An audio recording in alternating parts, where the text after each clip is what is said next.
Hey, everybody. Welcome to the Practical Founders Podcast, where every week we hear an amazing story from a serious founder who built a valuable software company and did it without big funding. And yes, we have another one this week.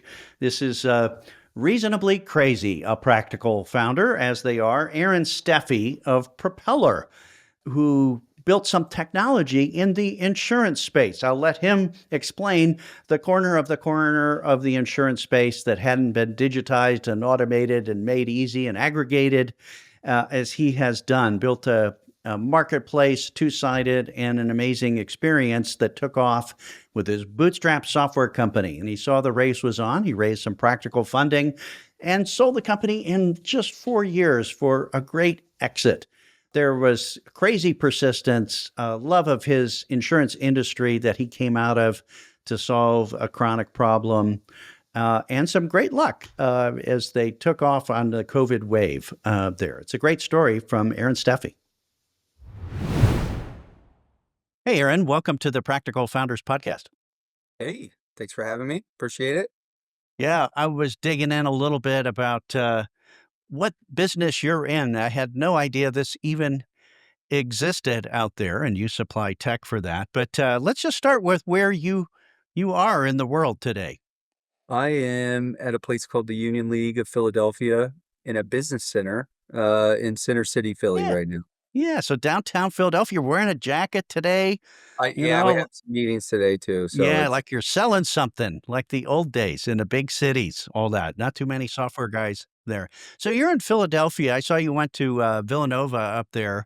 Our new pope is a Villanova guy, so that must be the big news up that way.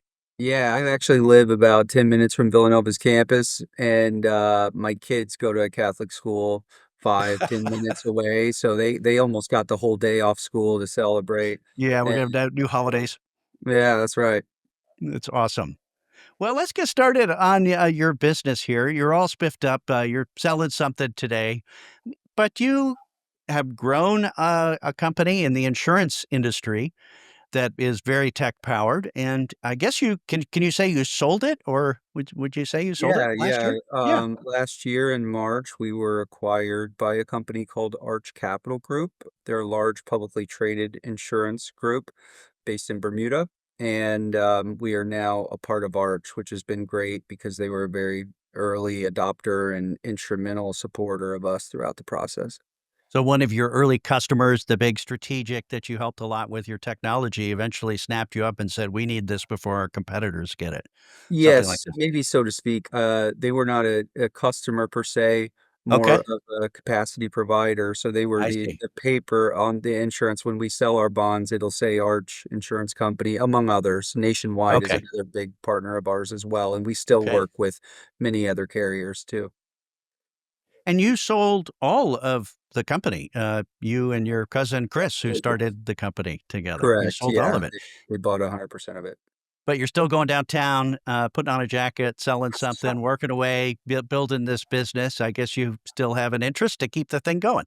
Yeah, yeah. They incentivized us over the next several years to continue to operate the business, grow the business, and we're kind of head down in keeping it running. And some of that's probably a testament to all of our people as well. We wanted to stay on. We love working. We've become like great friends. Our entire company, so that's part of it as well. And yeah, really enjoying it.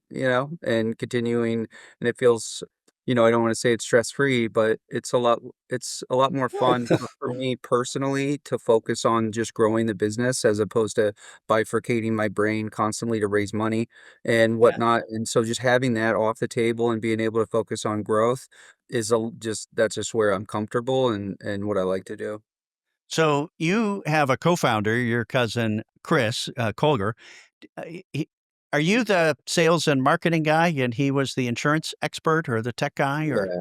Yeah, and it's pretty my background was like in an insurance agency and he was on the carrier side, but it's actually pretty common, in an insurance operation, like an agency per se. it's pretty common to have one side of house is the sales, business development, going, taking the fishing boats out and you casting the nets. Yeah. And then the other side of the house is the processing department, customer service, claims, etc. So, and usually I think it's probably very rare for someone to have the brain and the capacity to do both. So for us, it really worked out to kind of be able to let me do what I do best and he do what he does best. And what does he do best? Is he the tech guy or Well, is yeah, I he? think like he became that, I mean, early on we were both working on the technology piece. He definitely took on more of it over the course of time and kind of understood what the needs were from a carrier, insurance company or carrier point of view, which is really kind of how we operate. And so he does that, but his background is underwriting. He was a surety bond underwriter at Chubb prior to coming to Propeller, and Chubb is located right here in Philadelphia. Yeah. And we would meet for coffee in the mornings and talk about future business ideas and stuff. It never was anything like Propeller. A lot of horrible ideas mixed in there. And so yeah, that was his background, was more underwriting operations and kind of became the de facto tech person as well.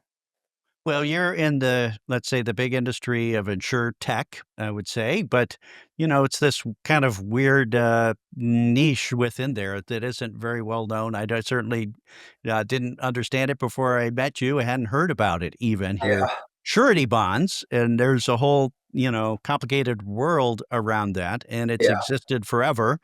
It's not the biggest property and casualty insurance game that we see with our local, insurance agents and things like that.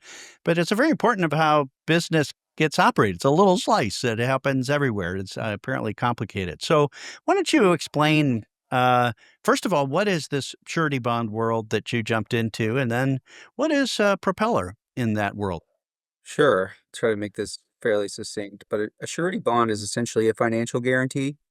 And so it kind of falls into two buckets: commercial surety bonds, which are compliance bonds. If you've ever seen a contractor's truck driving in, it says licensed and bonded.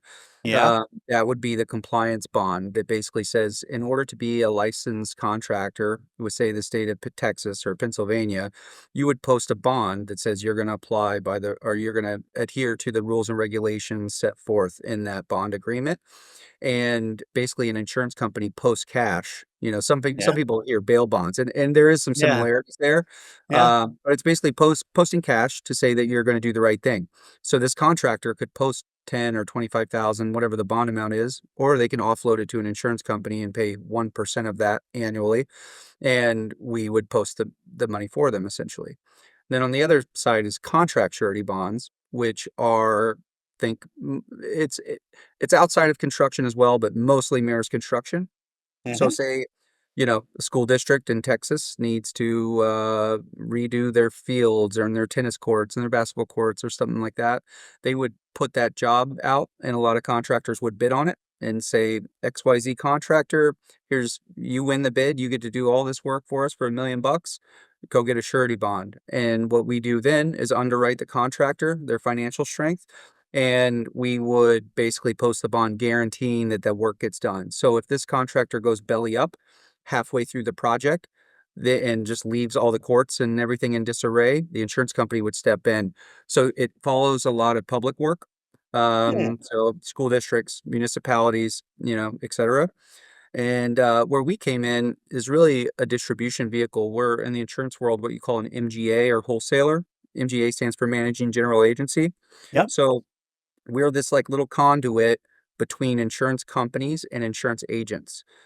Typically, the companies contract directly with the agents, but we had this piece of technology and this distribution strategy to go out and be this intermediary. So you could think of us, as a wholesaler to retail agents. And as of today, we're kind of a surety partner, and we have appointed about 10,000 insurance agencies nationwide. And so that's kind of the role we play within the market space. So this world of surety and the bonds that people have to post is kind of a normal part of maybe construction and a lot of other industries Yep. as well. It's just this trust factor. How do I know you're going to do it? Somebody steps forward and says, I'll make sure, and everybody puts money up to guarantee it. It's not quite insurance, but it's a trust game that Yeah. involves some money, like a It's a bond. financial guarantee, and what I would say to folks, it's very big in the US, uniquely large in the US. Mm. Overseas, you would mostly see a letter of credit. Huh. So that's Yeah. it kind of replaces a letter of credit. It doesn't tie up the person's capital or tie up the bank's capital. And so it's kind of this mix between like an insurance and banking product in a way. Yeah. Great. Well, and yeah, it's not quite insurance, but why is the insurance industry involved in this? The surety bonding game? Are they just that was a normal thing for them to administer and manage, or Yeah, it has been, and it has been that way since I can remember. So the early days of it, I'd have to go back and do a Wikipedia search. But I think it's so natural when you're insuring contractors, trucking companies, a Yeah, whole lot of industries it touches. yeah.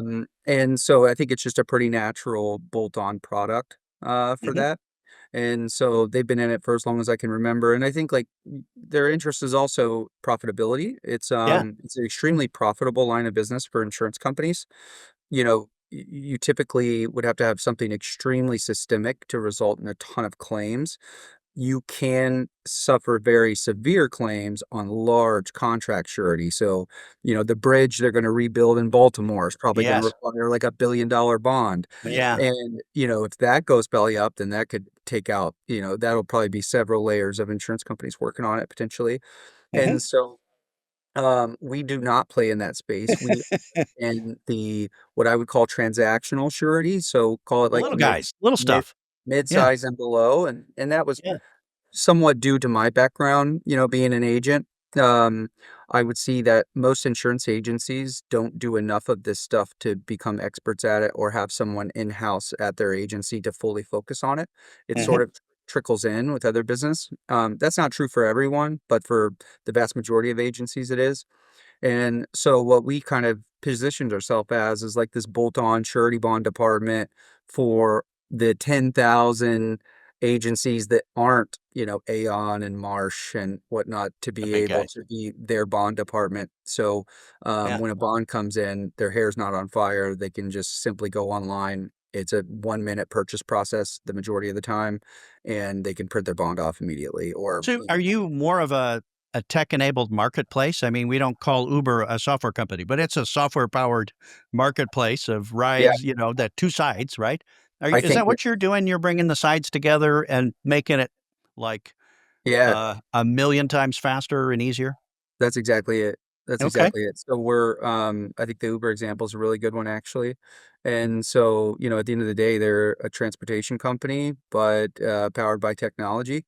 Yeah. And we are still insurance focused, and the way we make our money is on insurance premiums, not on SaaS fees. Mhm. But we are, the company would not even be a tiny fraction of what it is without the technology underneath it. Yeah.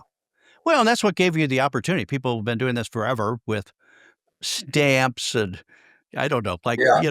I just learned that, wet signatures, right? Actual signed pen signatures, all this pre-digital stuff, right? And it's small transactions. So I imagine, even though it's profitable as a whole, it's a pain in the butt for anybody who had to do it, probably. Is that the Yes. opportunity you saw?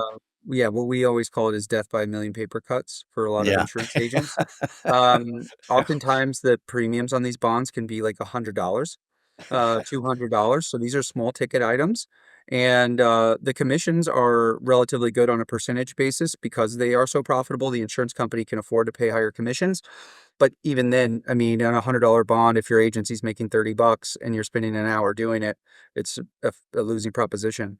So that would be accurate. Yeah. Okay.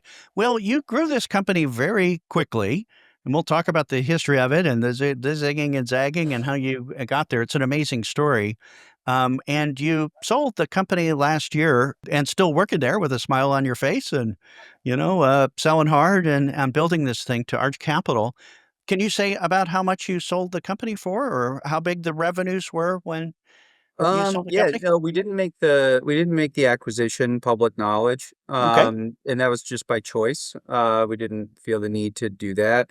And then I think I can tell you like this year, I think our top line revenue will be between 15 and 20 million dollars. It'll Okay. be like top line revenue this year. We do pay our agencies out of that and what have you. So Well, you know, commission comes out of that, as well yeah. as you're passing this thing stuff through? Yeah, Yeah. yeah, and that can vary. Commission schedules can sometimes vary, and then we distribute through a ton of different agencies and networks and stuff, so that all kind of varies based on volume, honestly. Okay. So you were saying that Arch Capital, I don't know, let's see, wasn't publicly announced, and you did about 15 or 20 million We'll in do that total this year. revenues with commissions and all of Yeah, that there. Um, okay. And, uh, so you had about 15 or 20 million in revenue, and there was some commissions in there. How many employees did you have when you sold the company? I think when we sold, we had about 28 or 29. I think today we're about 35. So you're So fairly lean. Yeah, right. Well, that's very exciting. And you weren't an insurance company or a surety company per se. You made a bunch of technology to solve this problem in a brand new way, a lot like Uber did, right? It was a full stack, total solution that had an amazing result and changed the way we all do things these days. Did you have that same kind of analogy? And tell us about your technology. Yeah, so essentially the way we looked at the problem early on, and I think I looked at it a lot from the lens of our agency, Steffey Insurance Agency, which is pretty typical Main Street, Is that your try family's insurance agency? agency. Yeah. Yeah, it used to be. My dad started it pretty early on, and then shortly after school, me and a couple buddies bought it, and we've been growing it for the last 10 years or so. Oh, wow. And so I think I what we looked at it was, there's all of these agencies that have 50,000 in premium, 100,000 in premium, 25,000 in premium that don't do enough business to get a lot of attention or appointed by large surety insurance companies. And if we could get a contract with them, but then go aggregate all of that through Ah, appointing all these agencies, we could aggregate a lot of that very profitable premium for the insurance company. They're not roll it going. up and make it Yep. easier to manage and the whole thing. Yeah. Yeah, so the insurance company is then managing just one contract with Propeller, Yeah. who we have sub-appointed 10,000 agencies. That would be a Ah, nightmare for them to manage for 5 bonds here, 10 bonds there. And so that's kind of what we did was we were, an aggregator, both in the distribution side, we aggregated a lot of this premium, but also on the side of the MGA to the retail agents, we were what we would call an appetite aggregator because not every insurance company wants every single type of bond. So an MGA comes in and can stitch these together of, Nationwide's great here, Arch is great here, Travelers is great here, and we have one solution. So the Uber analogy is one way to say it. Another way we would say is like we're like the Expedia or ah, Priceline. Sure, like you can go to every airline and try uh-huh. to find the best price individually, or you can come to one place and we've already sourced that for you. And so that's kind of was more probably, the analogy we would use. Okay, great. Um, Yeah, the Expedia of this crazy, yeah, fragmented surety bond world, yeah. there. And you have a whole stack of technology that makes this happen, right, automatically. It's not people calling and, opening books or doing the old days, and intermediating. It's all automated and automatic, I guess, and pretty magically, efficient these days. Yeah, we would say about 80+% of our bonds sold are straight pass through with no human touch. The other 10 to 15% require a little bit bigger lift, and that's where, like on contract surety, I mentioned, for instance, there you have to Mhm. review the contract and the scope of work, and all that stuff's probably not going to be automated anytime soon, I don't think. Right. So yeah, our technology partners, we outsourced all of our tech. We do not employ any engineers in-house. We have a CTO who does Hmm. some stuff in-house, but is primarily like a more of like a vendor management role. Hmm. And we outsourced it all to Australia to a company called Axe Group.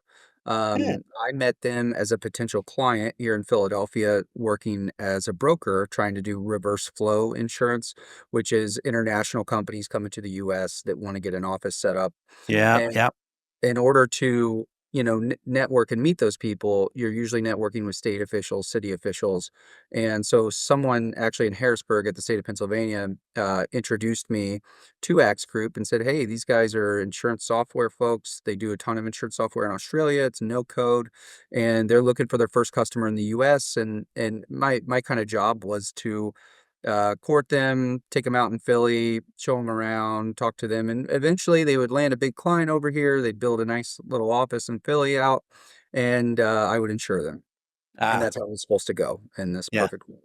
Yeah. And so they kept coming back for more and more trips. I think they were having a tough time getting their first client in the US. Mm.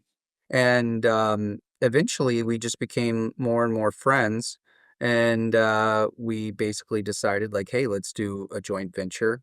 I know this product line called Surety Bonds. And I remember it to this day. I was sitting in a WeWork with one of them, and he showed me what they did for an auto insurance company in Australia and how seamless and quick the pass through was.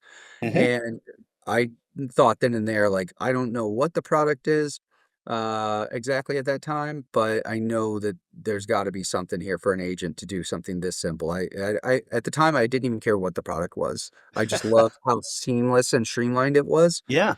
And then, many conversations, and then contacting my cousin about it, and we decided like surety bonds would be an interesting way to go.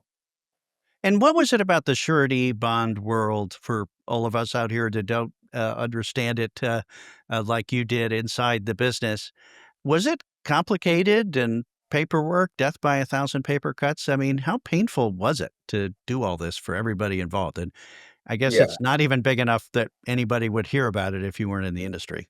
Yeah, so it's about a $7 billion industry in total. The data around surety bonds is also really difficult. Like, there's not great data to be able to find. So our addressable market within that 7 billion, we think is somewhere in the 1 to 2 billion range, and Hmm. that's in premium. And Annual premium. So let's talk annual surety reoccurring premium. revenue. Right. Yeah. Yeah, that's right. And so the commercial surety piece is mostly recurring revenue, where these bonds, as long as you're in business, they're going to be renewing every year. And yeah, so I mean, I think like the pain points from an agency side are, well, I talked about the carrier side. They have to go appoint all these agents. The systems were really bad. I think a lot of insurance carriers get the crumbs of the IT spend sent to the Yeah. surety Hmm. because it's not that big. Yeah. So if they're going to pile on IT spend, it's going to be on, say, auto insurance, home insurance, small business, and then surety gets whatever's left over. And so we really poured into that. And on the agency side, it was, as you alluded to earlier, stamps, wet signatures, because what happens is I think we have probably close to 8,000 bonds for sale on our platform. And Wow. the reason is because every different town, city, state, municipality, whatever it is, government agency has a completely separate bond form. So it's not like if you get an insurance policy from State Farm, it's going to look mostly the same, whether you're in Dallas or Houston or wherever. These are all different forms. Wow. So an insurance agent in the past would often have to go find this form or call the city's office and have them send it over and then manually fill it out and do all that kind of thing. And so what we had is a digital application, and we had to go. We spent probably 6 months just sourcing all of the bond forms, and so once we got the application, the bond forms, we could easily map the fields of, okay, on Yeah. this bond form, the name goes here, the address goes here, but that was just like a piece of really laborious, difficult work that we couldn't get around. Right. And so, you know, I think it'd be good timing to say, like, we also just caught a really nice tailwind with all of this. Mm. So we were going to launch this company in, call it like 10, 12 states, because at the time there was, I think, between 10 and 12 states that were accepting electronic signatures, electronic seals, electronic notarization. And our theory was let's launch really heavily here. And as more states accept this, we'll just add them on and add them Mhm. on. And then, March of 2020 was going to be our big launch date. We were all jazzed up about it. And sure enough, COVID hits and shuts down everything, kind of down in the dumps. What's going to happen? But we're slowly it was revealed to us that, you know, everyone's going to have to need this because Going digital immediately, right. everyone was sent home from the office. People didn't have seals. People didn't have the Oh, stamps they needed. There wasn't proper access to printers even for everyone. And so overnight, all of these states had these like emergency declarations of like electronic notary is now good. Electronic wow. signatures are now accepted. And we just started, so delayed the launch till like maybe late summer of 2020. And then but in that period of time between March and call it July of 2020, we were just adding the bond forms in the States as quickly as possible. And your Australian partners built out the software for you that did all, you guys Yep. mapped the process, and you mapped Yep. the magical user interface that, did Yep. this so quickly, and you started mapping in those crazy forms from all the municipalities and all of that. Were they, I mean, did you pay them to, do this development work like you pay an outsourced partner, or No. how'd Yeah, they get no, this done? I always, joke with my cousin, that's the biggest sale I ever made at Propeller, uh, Apparently. was selling them on doing a joint venture with us. Bit of a stroke of luck. They wanted to expand in the US, but they didn't have to. The owner of the company has been very successful and independently wealthy, and at the time could take a chance on doing a joint venture. And I Uh, think to himself thought, okay, well, if it's going to be such a pain and a slog to go sell this to a large life insurance company in the US, maybe it is worth a JV. So they took equity in the company. So it was treated very much like an angel investor, where okay, yeah. they put up the capital spend early on for getting this product off the ground Mhm. in exchange for equity. So instead of an angel giving us $1 million check and telling us to go build it, we kind of got the check and the build staff all in one fell swoop. So we partnered with our technology partners. And you weren't a technology guy, and I know Philly has a little tech scene there, but you know, Yeah, how did you calculate how much equity to give them, and would you say it was maybe it would take $1 million to go build this, and then a million yeah. dollars of angel would be about this percentage? Did you? No, we didn't do that. We took, yeah, in hindsight, that would have been the way to do it. But honestly, like, I don't know. with tech spend, it overran so much. Oh, And so they actually put in much more than that. And okay. Australia is not the Oh, cheapest. interesting. They took we're late and it's a lot harder than we thought. Yeah, yeah. Normal So problem, right? yeah, so they so and Australia is not the cheapest place to outsource, Yeah, yeah, yeah. and so their tech spend all in, probably by the time like we really got cooking was, they were in the call it the $2 to $4 million range. I can't remember. I know Okay. it's a big Wow. range. So it was kind of nice having that. And obviously, they were looking at it at cost, not, Mhm. what they would charge, a Right. dev client. But yeah, But they must have seen something, like, literally, you had a pitch story for them that says, "Here's this massive, niche, I guess, that's totally underserved. We know we can solve these problems with this magical yeah. Expedia-like easy interface and start to aggregate all of this," and they understood the insurance world and how big it is and said, "That's an interesting bet. We'll take a piece of your company, and when you sell it, we'll get paid back." Yeah, exactly. Okay.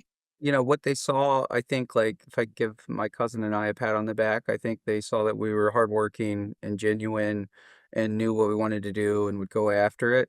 You didn't need So a surety bond, for this yeah, agreement yourself. we were hosting them to my house in the city at the time to dinners with copious amounts of wine didn't hurt. And so, yeah, we did that over the course of several months before I think they got comfortable enough. But, yeah, Yeah. they really did take a shot on us, that's for What sure. would what would you have done if they had not stepped up and said, "Yeah, okay, we'll take a bet here and be a partner, in the business." It Um, probably would have never gotten done. yeah, that's right. It would Really have never interesting. got if I'm being honest. Yeah. We were convicted because we had this opportunity with the technology. Now that I've done it, I realize, like, for a lot of founders, you know, I think I was talking to you about this in our prior conversation, but there's probably a reluctance for a savvy industry person Of course. to build a technology company for their industry because if you don't have a technology background, it seems so foreign and expensive Yeah. and insurmountable. But after doing it and partnering with the technology and learning, what they need from us to give the right scope and all the details that go into everything, it's really not so bad. And I think technology's just gotten so much more accessible Yeah. and Yeah. so much more inexpensive that I tend to believe we're going to see a lot more tech founders that actually have more of a background in the industry they're attacking rather than just technology. I think in my early days as an Yeah. insurance agent, a lot of companies would come pitch products to Yeah. us that were insurtechs, and I would look at them and I would say like, the insurance folks would do the demo, and then after the call, we would all kind of be like, these people are solving a tiny fraction of a problem. Like we can't. But I think it was pretty clear, like, oh, you've never done this work before. And so, not all of them, but some of them we had that for. Yeah. And so I think like even Arch, when they were investing in us and later acquired us, had told us like it was very impressive of how thoughtful and how much thought we put into like every aspect of this. Yeah. And I really don't necessarily believe that that's a big like shining star for us personally. I think it's just our background. We were thoughtful because we had been entrenched in it before. Like Yeah. I have written a surety bond the old fashioned way before. Yeah. So we kind of understood it more. Yeah. That's So right. Well, there's a couple typical things in there. I totally agree with the practical software founder revolution. It's getting easier to make software, so you don't need funding to go solve problems. And there's a lot of people in every industry, education, insurance, medical, that see problems every day. And before it was just so far away to imagine creating technology for it. But every year it gets easier it's for, easier. savvy people to get this going here. What Yeah. was your thinking as you were building this? Did you say, all right, Australia team and you and your cousin, let's if we solve this problem as an MVP, I know I can sell it, right? And then we can start to get people on both sides. You had that marketplace problem. How did you Yeah. think about like enough to get off the ground? You didn't know COVID was going to create a Yeah. wave that came your Well, direction, but what were I you thinking? mean, well, we were using my agency as a test kitchen a little bit, which was really Yeah. helpful. And then being in the agency world like myself, I had some Yeah. other friendly agencies, that could kinda co-pilot or test pilot Yeah. it, and so that was also helpful.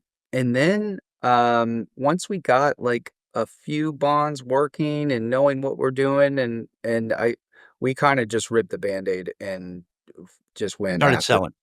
I mean, it was, the first 18 to 24 months were just great. I would like to think that I can capture that amount of energy again at one point in my life, but I'm not sure I Yeah, can. But you're not I sure. mean, it was I was on like before nowadays everybody gets these constant messages on LinkedIn that are like automated and whatnot. Yeah, yeah. I was doing hundreds of those a day by hand. Like Yeah, of course. I mean, and The outreach to go sell. Hey, we got this cool thing. Can I talk just to you? All that stuff. Just, yeah, just really, ripping it. So, we did that and just, like, continued to see and then, word of mouth, referrals, and then I'd say the biggest distribution point we had, that I just had knowledge of from I quickly realized, like, the amount of effort and whatnot it takes to sign up each agency individually, knowing that we need thousands of agencies is not going to cut it. Hmm. So we approached what's called alliance groups. So a lot of small Sure. Yeah. agencies cluster into big insurance alliances so that they can Big buying negotiate power. Hmm. higher commissions, get more contracts with insurance companies, et cetera. And they didn't none of these at the time really had like a surety bond provider. Now a lot of their, companies are beating down their door trying to get in. But with probably the top 20 alliances in America, we probably are signed on as the preferred surety partner with like 15 Oh, or 16 of them. And that was our way to have a megaphone because we would sign on with them and then they would do an email blast to all their agents. They would host a webinar, and then you're that whole signing up thing. couple hundred agencies at a time. And so we quickly did that. And that was like from a distribution point, like that was probably the biggest thing we did was really pour into the alliances. This podcast is sponsored by my friends at Cypress Growth Capital. At some point in your growth, you'll know you could grow faster with some outside funding, but selling a part of your company to VCs would change your whole game. And we know that's the most expensive growth capital on the planet. That's why so many practical SaaS founders I know have partnered with Cypress Growth Capital when they hit that predictable growth inflection point. For 15 years, Cypress has provided non-dilutive growth funding to bootstrap SaaS founders, including 6 successful founders I've interviewed here on this podcast. Cypress provides enough patient capital for you to invest in your growth without giving up any of your precious equity. They leverage their entrepreneurial and operational experience to provide savvy strategic guidance to help you grow efficiently and build your valuable software company faster. Go to cypressgrowthcapital.com/practical to learn more and set up a time with Cliff Centel to see if there's a fit. Now back to our program. So you had to get insurance agencies, the ones who purchase these surety bonds, I guess you'd say. Is that how you'd say Yeah. that? Or, and then you could go to the other side and get the surety bond providers to line up on the other side of this digital marketplace, something like Yeah. that. Is that? You have to get both. You're the intermediary. Yeah. Uh-huh. So initially, we just had one. Our very first one was Arch. So it's like, it's a bit of a feel like, I am a little sentimental about it. It's a bit of a feel good story to get Arch. And the story behind that, honestly, it's somewhat, kind of indicates that, like our scrappiness and maybe some of our luck was, Yeah. we had another carrier lined up and, last minute, they kind of just pulled the plug and said, "Hey, we work on big surety opportunities. We're not really into transactional. Sorry for wasting your time, et cetera." And we were at square one again. And I was like, I'm never going to get a carrier to agree to this. And I picked up the phone and called Hanover Insurance, which I just knew. We worked with them at Steffey Insurance some, Mhm. and I called the surety guy. His name's Scott Rinke at Hanover Insurance, and he answered and he said, "Hey, I started my pitch. I'd love to meet, show you what we're doing. This is where I live, etc." And he said, he was like, "Well, number one, I'm not with Hanover anymore. Their website they just must not have updated their website. I'm with a company called Arch." And the good news is Arch Surety is headquartered in Philadelphia, and I'm going there next week. Yeah. And let's just meet. Yeah. And it was total happenstance. I was like pretty down and out that our first carrier pulled the plug on it. Very first phone call, wrong number, right guy, right time, right place. And yeah, and so Arch was our very first carrier. Now we have 20 something carriers that we work with, but you got to get one to get you at least like the basics, and then Yeah. you can kind of expand out from there. So you got one, so you could go get some demand going, get the Yep. insurance, the individuals, and then the Yep. big groups together, and then you could go get more and have options and Yeah. so forth. Like, it's. I'm sure listeners are thinking this is pretty improbable. Here's this insurance guy from Philly, who meets these guys from Australia and goes after this nagging corner of the business and, Yeah. starts emailing people and having conversations and getting something to work.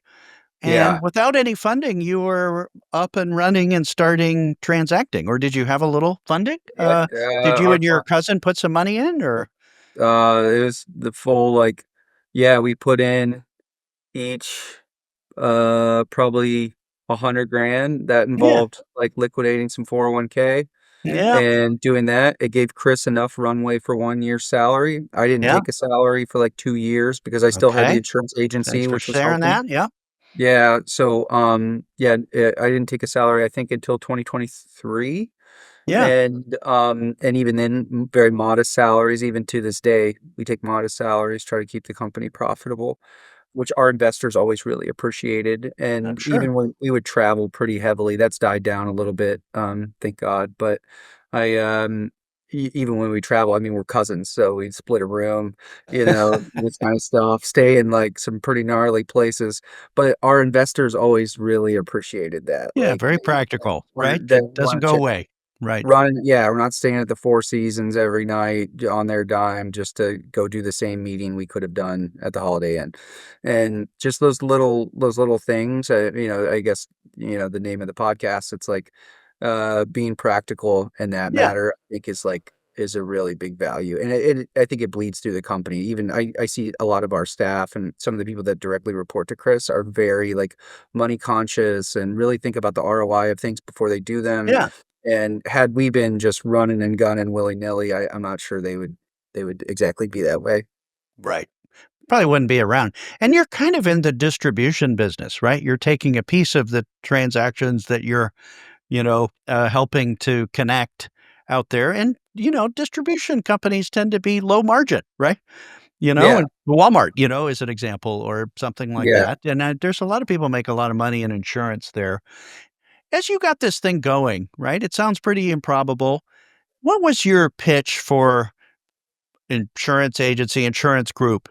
You do Surety now. It's a pain. It takes you days. You have to do 20 steps and watch my 3-minute demo where it all goes away. Or was it something like that? Or, you know? yeah, yeah, it was. It was, and then we slowly developed all these little taglines that, my coworkers, like, make fun of me for because I use them all the time. Yeah. But, What are like, some of the taglines there? Just like, I won't say the name of the insurance company, but, like, I would say, "You can sell a bond through us faster than you can log in to insurance company XYZ."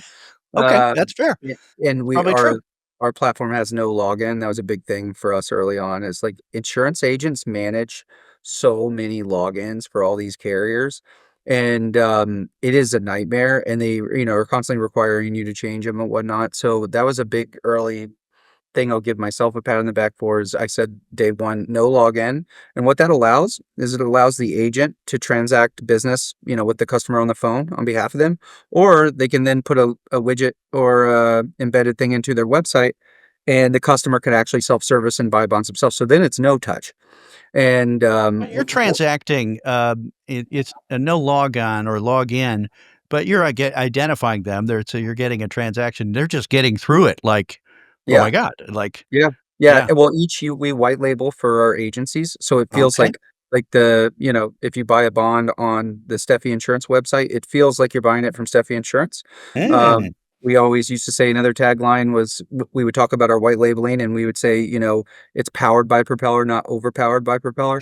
Um, and, just these little things, death by a million paper cuts,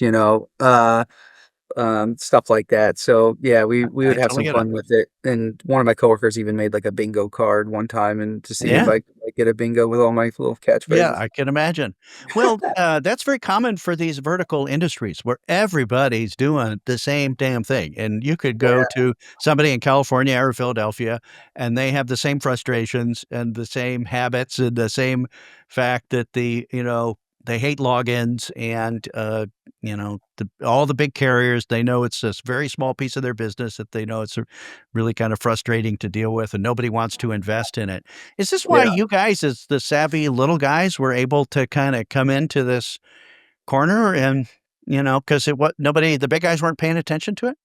yeah. They weren't paying attention, and then we were already building this prior to COVID, so we had a big head start. Ah, And they were COVID happened, and then about a year has to go by where they're collecting their thoughts. What's going to be the new normal?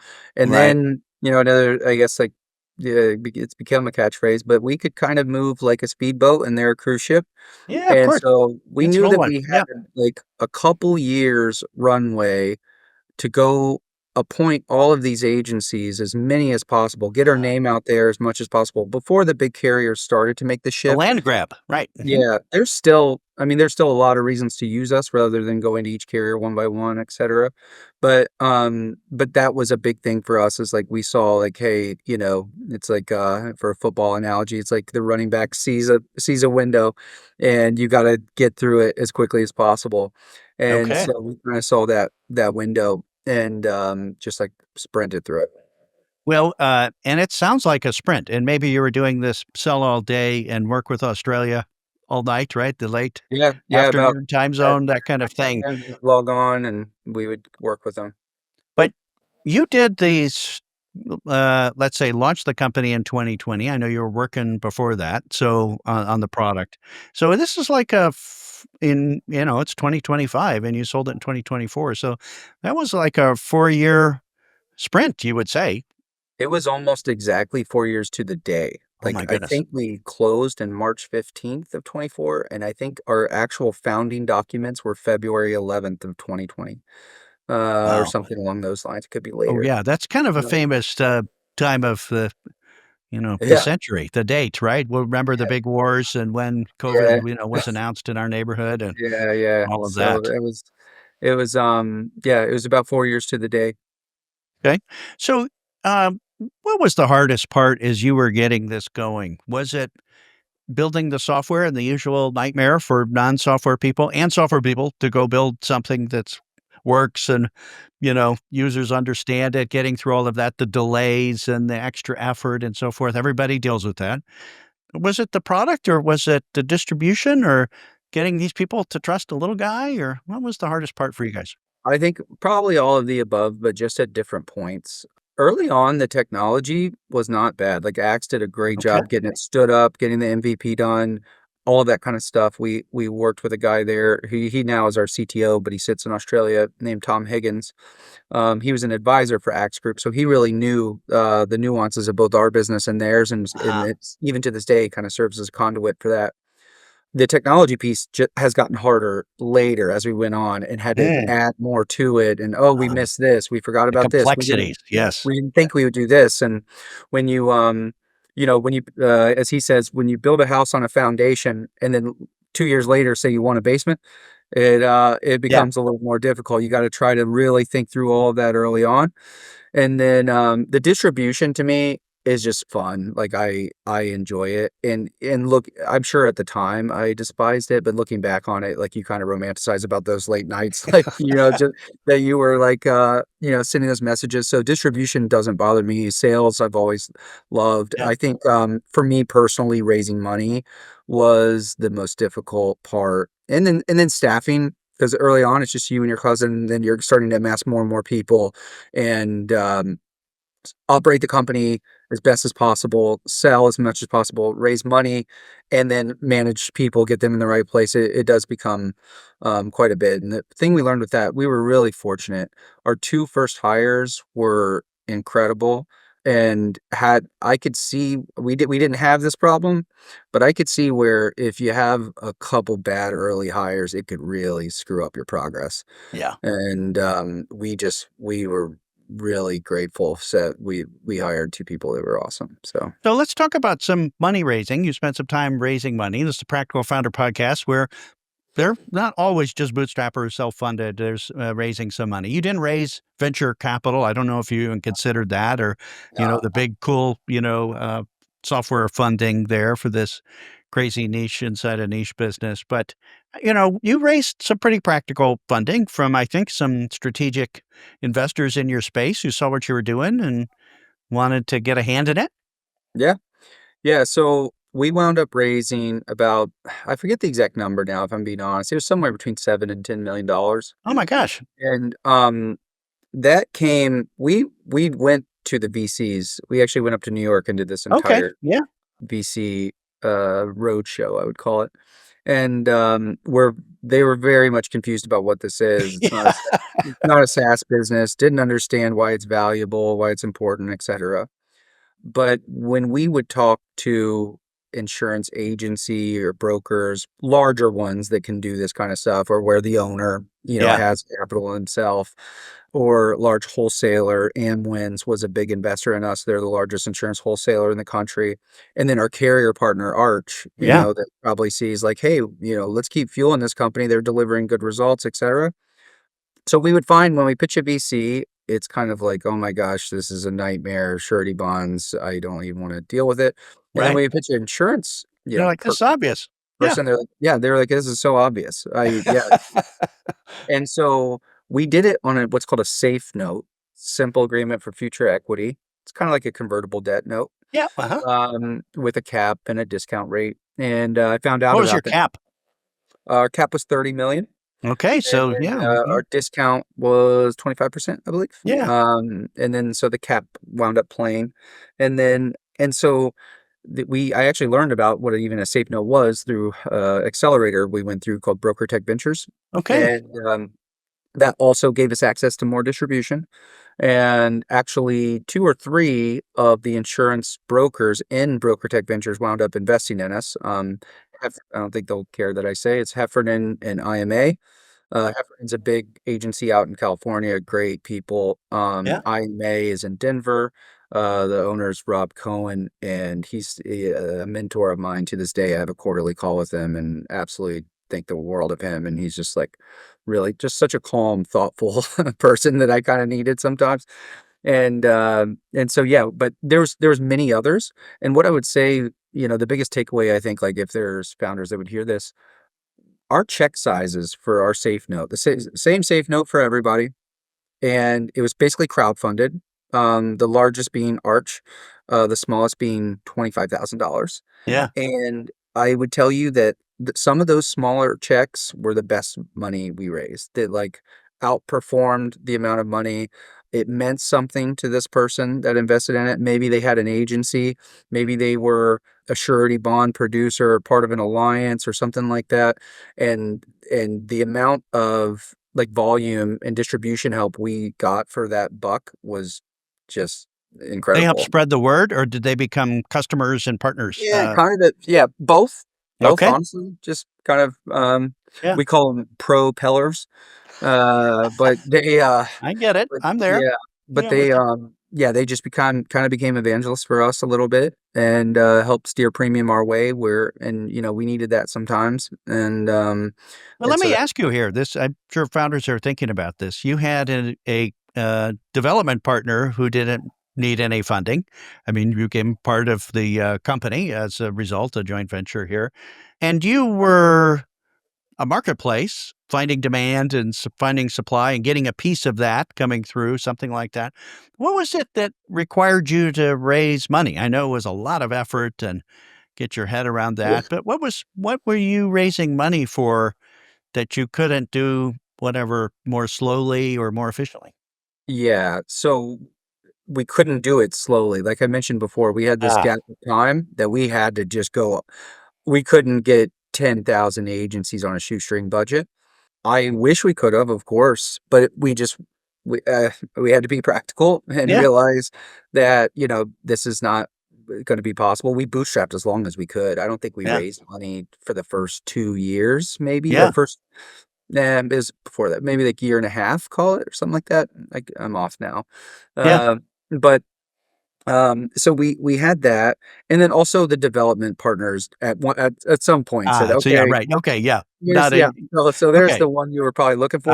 There we go. Right. They said, okay, like, hey, here's the line in the sand. We got to go hire people.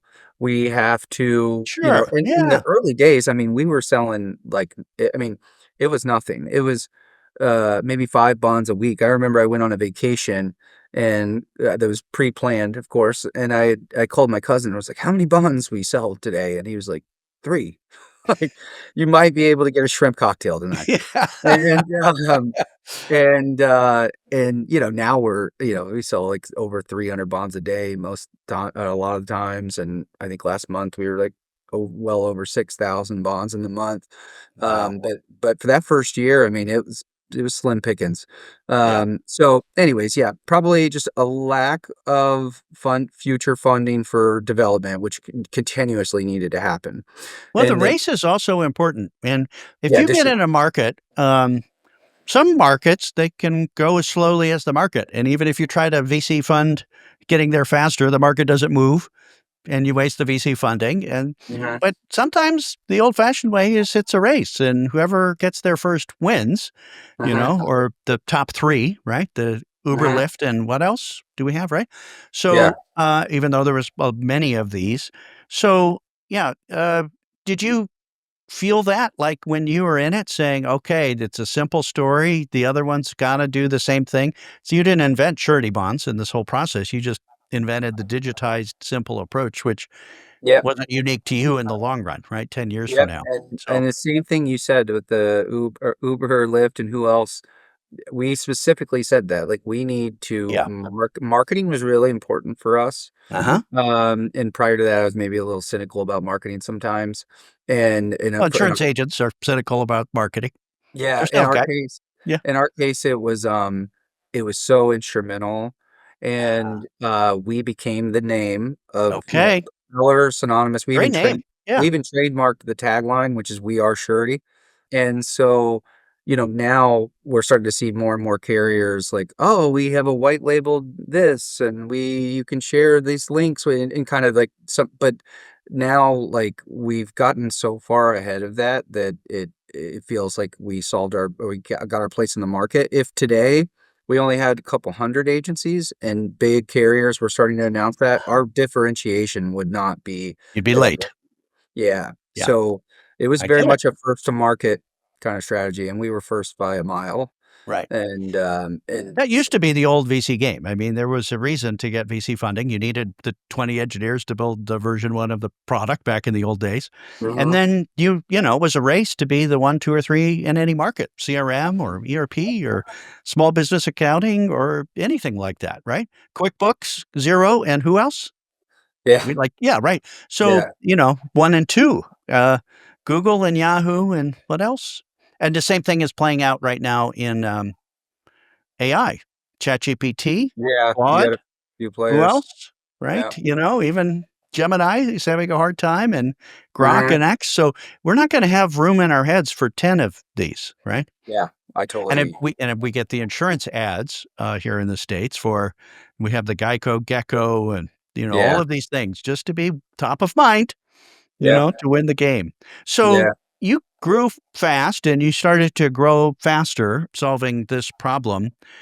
How was it that you ended up, selling the company? Did you say, "We gotta partner up as, it's musical chairs out here. We gotta partner with somebody big or we're not gonna be around," or did just develop and, an Yeah. offer, came out that was Yeah. interesting to all you and your investors and your partners? Yeah. So continue to see progress. I continued to keep in communication with my contact at Arch at the time, and just kind of letting them know like where our headspace was, where we were going, what we were doing.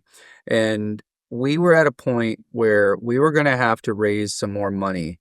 We didn't believe we needed a ton of money. We kind of Yeah. needed a bridge. We looked into like kind of a, sales-based financing or Yeah, like the like a Cypress kind of yeah, financing? Yeah. it's actually at Cypress Growth Capital. Yep. I love that company, Yeah. and Very I loved practical. all the guys I met there. And we started talking to them about what this would take and how it would look and our recurring revenue and all that kind of stuff. And I would advise any founder to go look into that as well. Compared to As you raising outside funding, right. well, it's Yeah. compared to raising equity. It's, Yeah. and when you're probably not a great candidate for debt, it's that nice, like, in between. And so, we kinda looked at that, but as the conversations with Arch continued and continued, we did not wanna raise money additionally, via equity. We just wanted to keep as much equity as possible. So it was kinda between Cypress and that. And I think over the course of time, like, that 4 years slog was a lot, and I think we were just we wanted to take some chips off the table. Yeah. Yeah. And I don't mean to laugh here, but, like, but that everybody yeah, at this point gets to the breath was like, and we got through COVID, and it was, yeah, it it took was just years off my life, you know? yeah, I mean, I'm sure it did, for quite frankly, like, I joke about it, but it might actually. Yeah. And, and so I think, like, we were just at a place where and Arch was just such a good partner, and they still are, and they were a first partner, so if I'm being honest, like, deep down, I always kinda wanted to exit with them, like, I Yeah. felt good about it, I love the story, like, they were the first carrier to provide us an opportunity with capacity, they were the only carrier to invest in us, and just made perfect sense, and it felt right. And And, so you also had, your, partners in Australia who had put up money and hadn't gotten paid back yet for that, you know? yeah, They made a bet on you and your cousin and the team, and you had investors that now you have to pay yep, back, you know? And, that was another big thing. We were really close to a lot of our investors, and I wanted a good outcome for them. I wanted to make sure they got a good outcome, and I always kinda knew we would exit to a carrier, again, because this stuff is very profitable on the eh, underwriting side. So, like, our loss ratio is what you call it in insurance. It's dollars taken in versus claims paid. So, if you take in $100 and pay out 20, you have a 20% loss ratio. Our loss ratio for every year has really been like single digits. And wow. so an insurance company values us much differently than selling to another wholesaler that just looks at our wholesale margin. They look at what I would call like wholesale plus, right? Like, so, okay, they're doing this amount of revenue, they're getting these margins, but this other piece of the pie is all underwriting profit. And they've been very great too about not like I mean, we still work with all of our other carriers. They have not Okay, pushed that's they what have not that's pushed happens, yeah. yeah, Yeah, they have not pushed us to, say like, "Oh, everything has to go with us and you have to do this." They've let us, remain free and willing to like make the decisions as best for the company. okay, And so that's been great as well. So those are kind of some of the transpirings. There's a lot of conversations in there that yeah, I'll leave out, but yeah, and then just yeah, wanting to like take care of some things and at the time we exited, I was like really big on this early on. I think every single employee at our company had options. oh, great, And so they all got an outcome from it as well.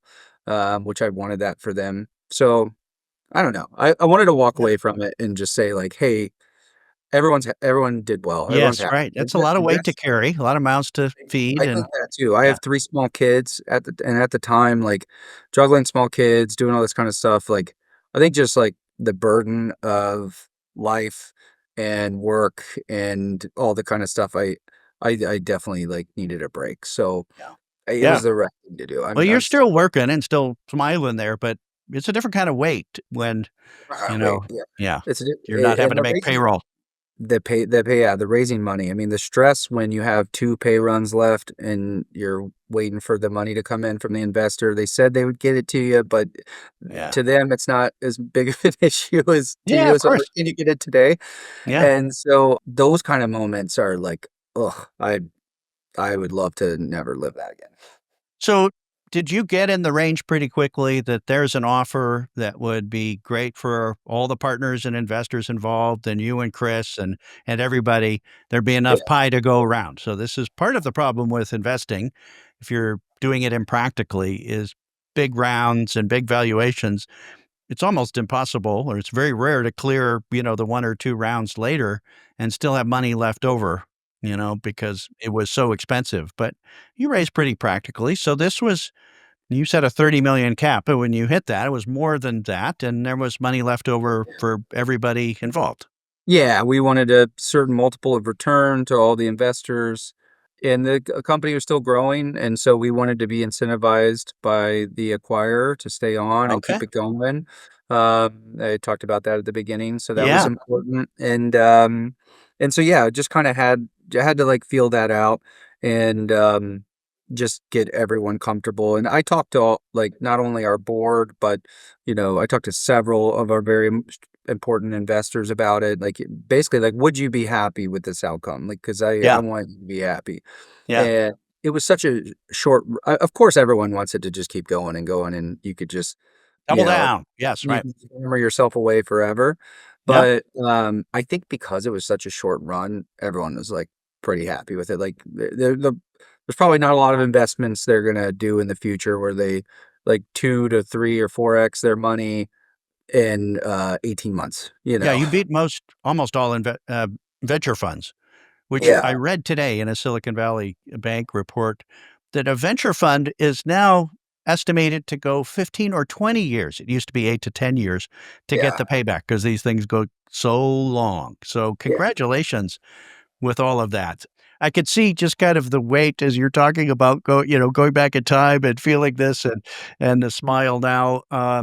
It is an amazing and improbable story, right? You got it started in this big industry, solving this, problem everybody's dealing with, but nobody has meant to solve it. And you guys cracked the code and started selling. You recognized there was a race. You kind of got some fuel to get going, but it was practical enough fuel that when you got a reasonable offer, you could, and there was nobody saying, no, it has to be an exit for $1 billion or we yeah, don't make any money here. That's the VC problem these days. So as you yeah, look back, I mean, is this, I don't know, does it feel as improbable to you and Chris as it sounds here? Building a marketplace, the two yeah. sides with, two people on the phones and It does. These kind of conversations, honestly, this one I'm having with you, it really because you don't take too many long strolls down memory lane. And so, yeah, when you think back on all of it, and it's just such a blur. It really is. I mean, it's like it's such a blur, and I remember bits and pieces of it, and there's whole weeks I don't think I remember. of course, And that's crazy. so, yeah, very improbable and, just, like, I don't know, now that we're talking about it, like, just so many good people along the way, like, Yeah. honestly, like, from like, staff's obvious, but just Yeah. investors and, people that didn't even have any investment or anything in it, just a helping hand, like, Yeah. find if you're pretty genuine, and I feel like people can kinda see that in you if you're, serious about it or you're a good person, like, Yeah. it was kind of amazing to me, like, how many, like, just helpful people were along the way. Yeah. So, that was really cool. But, yeah, improbable is certainly a good way good way to put Now, it. do your, families and, your parents in this your insurance business and people in the neighborhood that saw you 2 doing crazy things with this, I mean, do they look at this and say, "We thought it would work," or "We never thought it would work"? Yeah, they don't I think, like, they were very, very cautiously optimistic, but maybe just skeptical. Yeah. I think, Normal? yeah, they wanna see you be safe and make sure your paycheck's coming in and all that kinda thing, and we really kinda swung for the fences. Chris and I, my cousin, often joke, like, during COVID, some people binge watch Netflix and some people started a surety company.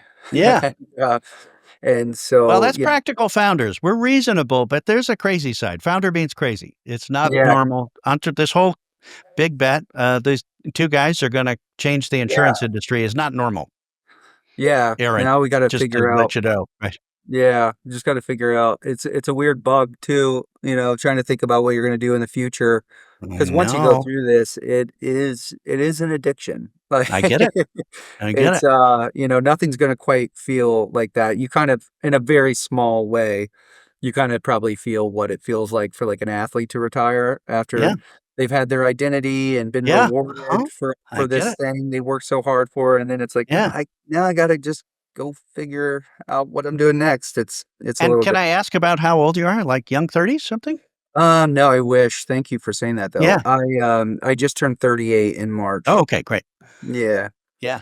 so So, let me take well, this. great. So and you have, and money off the table that you can invest in and let it grow and, for your families and so forth here. But I would Yeah, say 80% of the founders we've had here on the podcast who've had successful exits, and I've been part of it myself, we get back in the game and do something else and try to do it with a little bit more sanity the next time. We're a yeah, little less desperate, but yeah, um, some of that insanity makes up for the luck that we may or may not show up, the second time with all of that. So, congratulations. And it's probably reasonable to stay on, with your adventure, keep it growing. for the foreseeable future and not go cold turkey and try to sit on a beach or do something like that. So Yeah. probably more healthy.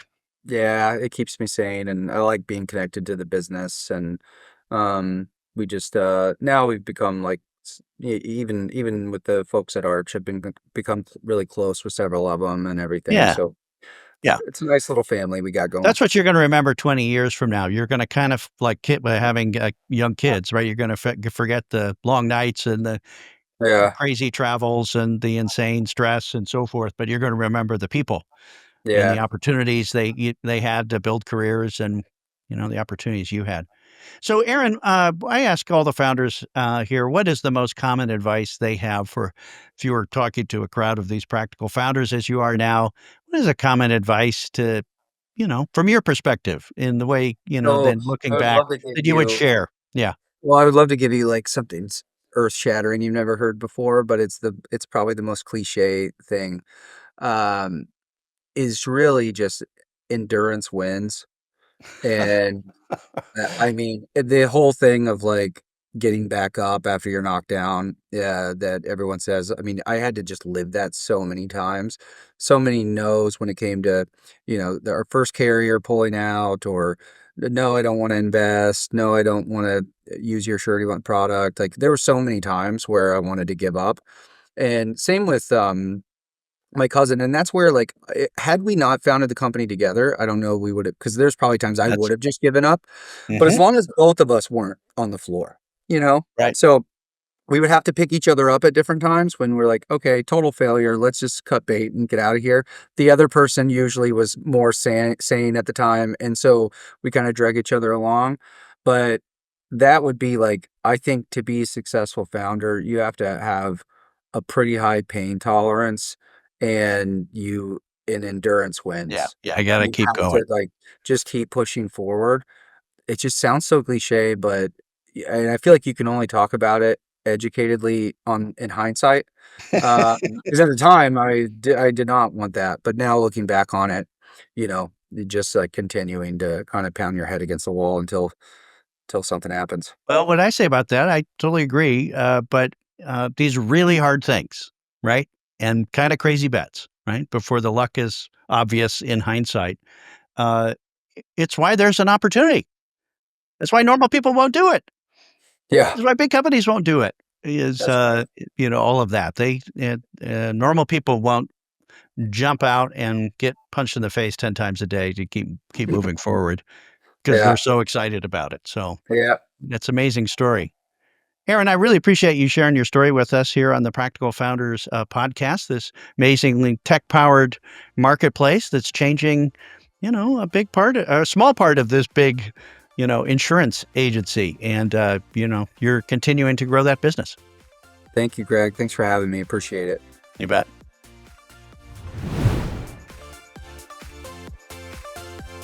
Thanks for watching this week's interview on the Practical Founders podcast.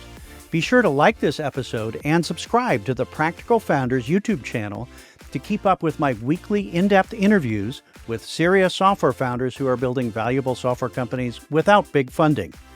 You can check out my blog, all the podcast episodes, and information about my Practical Founders CEO peer groups at practicalfounders.com. Or message me on LinkedIn if you'd like to connect. See you next week.